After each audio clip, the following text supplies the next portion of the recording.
about paying the taxes and all that, but in Romans 13:7 it says, "Pay all them their due, taxes to whom taxes are due, revenue to whom revenue is due, respect to whom respect is due, honor to whom honor is due."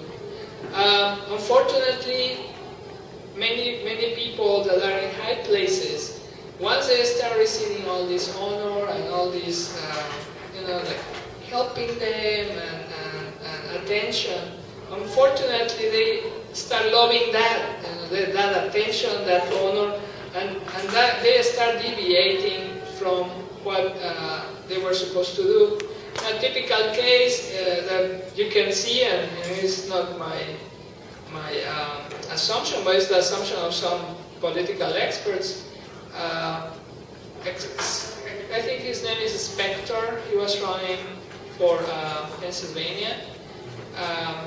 He was a Republican, and he was respected as Republican. He was kind of liberal, but still Republican. I remember Bush coming to Pennsylvania and saying a word for him so he could survive and win, because they needed one more vote in the House.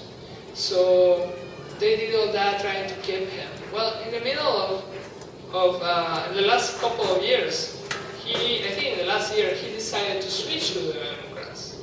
And it was not because they are better or they're different, because pretty much you have almost the same ideas in both parties. But like some political experts were saying, it was more on keeping the position. I think that the position where these guys are is to help others. It's the only voice that we have in the House. Our senators, our representatives, it's the only voice. We can, the 10 million of the people from Michigan, we cannot go to Washington to every session. They are our voice. They're supposed to help us. They're supposed to vote the way we want. They're supposed to do the things that we want to do as a collective group. But unfortunately, some people start loving more the position, the healthcare, the money that they receive, the honor, and they start losing it. But we cannot. We are commanded, even with all those problems, because everybody is human, we are called, we are exhorted to respect them, because we are raising them up as our leaders, and we have to respect them, especially those leaders that are the elders, according to some people out here. We also need to. We have to fear things that are truly dangerous, and not to fear things that just are earthly. In Hebrews 13:5-6 it says, "Keep your life free from love of money, and be content with what you have. For he has said, I will never fail you nor forsake you. Hence we can confidently say, the Lord is my helper, and I will not be afraid. What wow. You will not be afraid. There you go. What can men do to me?" So we shouldn't be afraid of losing love or money, stuff like that. We should be afraid of losing the Lord. I remember somewhere in the Bible, I don't remember exactly where, there's a prayer, something that somebody is asking the Lord to give them enough,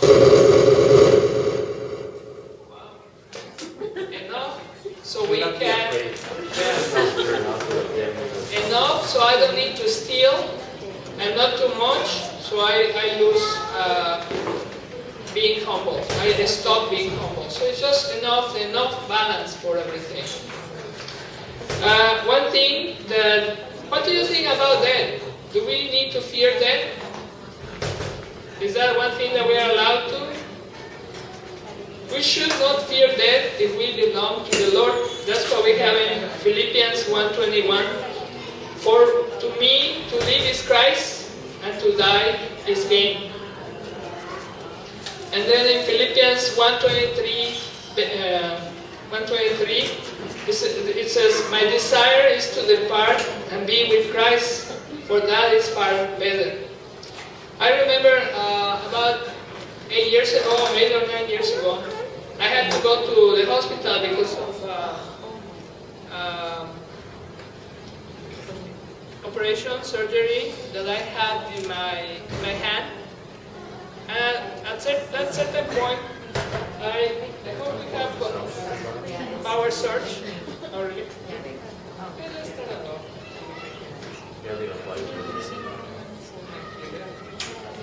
So I remember about 8 years ago I had the surgery, and you know, the infection started here in my finger, and it went all the way to my shoulder, and it was here by the time they decided to operate here in my hand. The problem is that it was like already like in the artery going to the heart. The next stop was the heart. So I could have died of an infection in my hand. And at that point I was thinking, I was meditating about life and death. And I'm like, Lord, I want to be with you. Truly, I want. And I'll try to do my best while I'm here in earth. But I'm hoping I don't need to see you right now.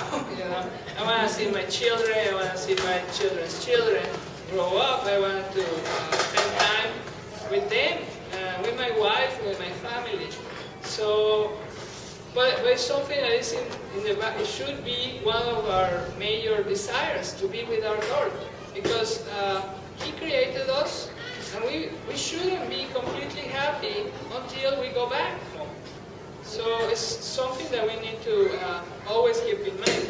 So death is just one stop, and then you can ask several people in CADA. It's difficult to go through.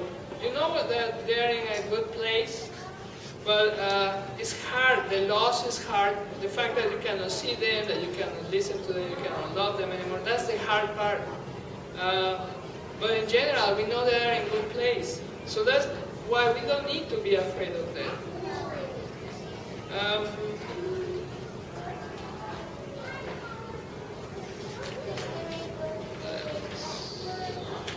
How much time do I have? 10 minutes? Just 10 minutes. Let me see. Okay. In situations of danger, we should respond with courage, but also with wisdom.